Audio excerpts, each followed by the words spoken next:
Assalamualaikum warahmatullahi wabarakatuh.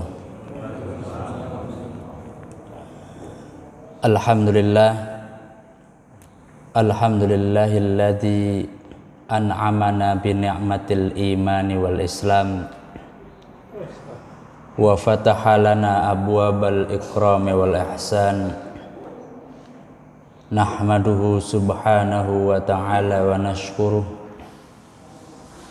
Wassalatu wassalamu ala ashrafil anbiya'i wal mursalin wa ala alihi wa ashabihi ajma'in, amma ba'du.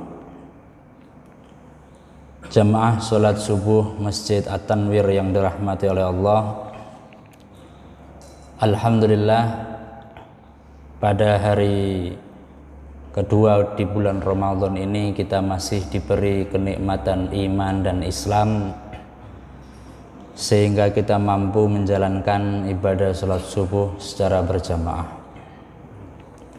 Salawat serta salam tetap terlimpahkan kepada junjungan Nabi besar Muhammad sallallahu alaihi wasallam, Nabi akhir zaman, Nabi yang diutus untuk kita tauladani bersama. Bapak Ibu yang dirahmati oleh Allah, setiap syariat yang diperintahkan oleh Allah kepada manusia itu memiliki nilai pendidikan yang ingin disampaikan kepada umat manusia, khususnya kepada umat Islam, bagi orang-orang yang berpikir.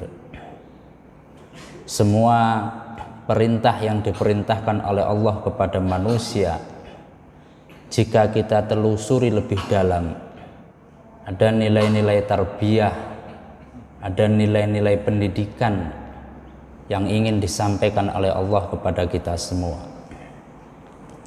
Salah satunya adalah ibadah puasa di bulan Ramadan.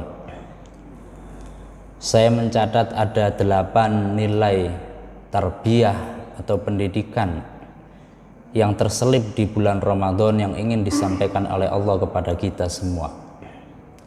Tapi pada kesempatan kali ini saya hanya ingin menyampaikan 4-5 nilai-nilai tarbiyah yang ada dalam ibadah puasa di bulan Ramadan. Bapak Ibu yang dirahmati oleh Allah, yang pertama adalah melalui sahur. Ramadan melalui sahur, Allah ingin mendidik kita bahwa berbekal itu penting. Wa tazawwadu fa inna khairaz zadit taqwa wattaquni ya ulil albab.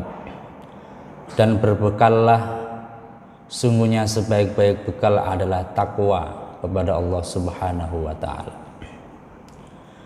Karena perjalanan kita itu tidak pendek, maka bekal yang harus kita cari dan harus kita kumpulkan itu pun tidak sedikit.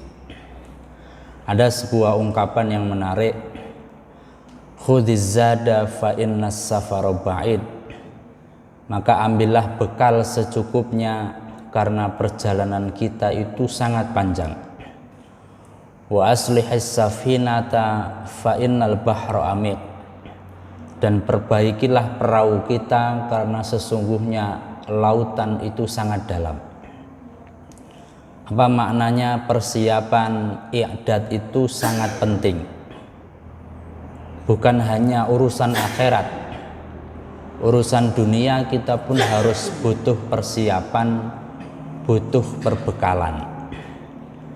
Ketika mau mengajar kita butuh persiapan bagi seorang guru. Ketika mau berdagang kita juga harus butuh persiapan untuk menyiapkan lapak kita, butuh bekal untuk sesuatu yang dijual, dan seterusnya. Melalui sahur, Allah ingin mendidik kita bahwa bekal itu penting. Yang kedua, melalui menahan diri dari makan dan minum, Allah ingin mendidik, mengajari pola makan kita. Ketika kita makan, makanan itu transit di lambung kita. Lambung akan memproses memberi cairan sehingga kemudian menjadi gizi.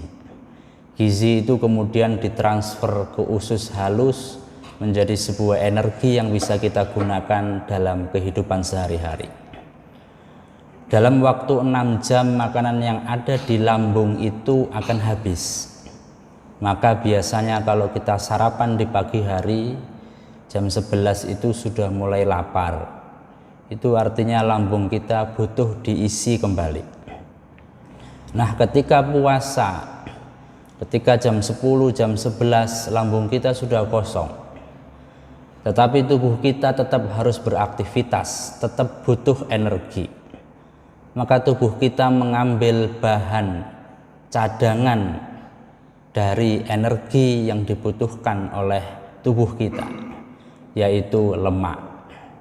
Maka ketika tidak ada makanan yang masuk, tubuh kita membakar lemak sebagai bahan untuk menjadi energi, sehingga kita bisa beraktivitas lagi seperti semula.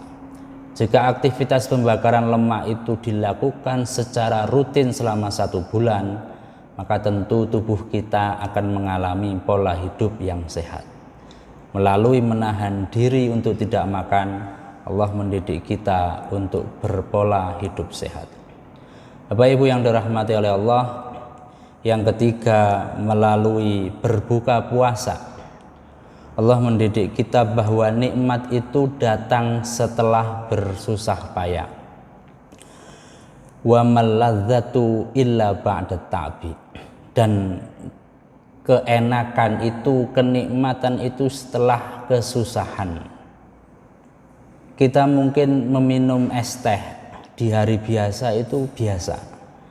Tapi ketika bulan puasa, es teh itu terasa sungguh sangat nikmat. Sesuatu menjadi nikmat karena kita lama tidak berinteraksi dengannya. Kita makan daging itu terasa nikmat setelah berbulan-bulan tidak pernah makan daging. Tapi jika Idul Kurban datang, setiap hari makan daging selama 1 bulan, itu pun juga terasa tidak enak. Fansab fa inna ladzidal aisi fin nasab. Maka bekerja keraslah, karena sesungguhnya kenikmatan hidup itu setelah bekerja keras. Kita bisa menikmati tidur yang nyenyak itu setelah seharian penuh itu bekerja, semangat bekerja. Tetapi jika kita setelah subuh ini tidur, kemudian bangun-bangun menjelang berbuka, itu juga rasanya sakit semua. Maka sesuatu itu akan terasa enak jika kita lama tidak berkomunikasi, tidak berinteraksi. Jamaah sidang Jumat yang dirahmati Allah, dan yang terakhir, di akhir bulan Ramadan kita diperintahkan oleh Allah untuk menunaikan zakat fitrah. Melalui zakat fitrah, Allah mendidik kita untuk saleh secara sosial. Saleh secara spiritual saja itu tidak cukup, tapi dibutuhkan saleh secara sosial. Hablum minallah wa hablum minan nas. Jangan sampai di hari kemenangan tersebut ada 1-2 orang di antara kita yang makan saja susah, masih bingung mencari nasi, masih bingung untuk memenuhi kebutuhan perutnya. Maka kemenangan yang kita rayakan di hari Idul Fitri di akhir bulan Ramadan nanti harus dirasakan oleh semua lapisan masyarakat, baik ekonomi menengah ke bawah maupun ekonomi menengah ke atas.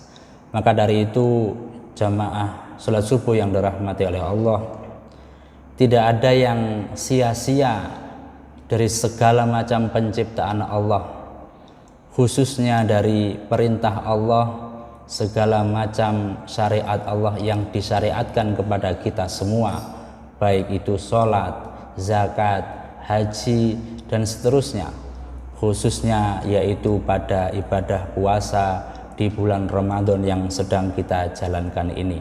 Semoga pada bulan Ramadan tahun ini kita bisa meningkatkan ibadah kita meningkatkan kualitas ibadah kita, sehingga di akhir Ramadan kita mendapatkan sesuatu yang kita harapkan, kita impi-impikan, yakni ghufira lahu ma taqaddama min dhanbi, yakni maghfirah Allah, ampunan dari Allah Subhanahu wa taala. Mungkin itu yang bisa saya sampaikan, kurang lebihnya mohon maaf. Wabillahi taufik wal hidayah. Assalamualaikum warahmatullahi wabarakatuh.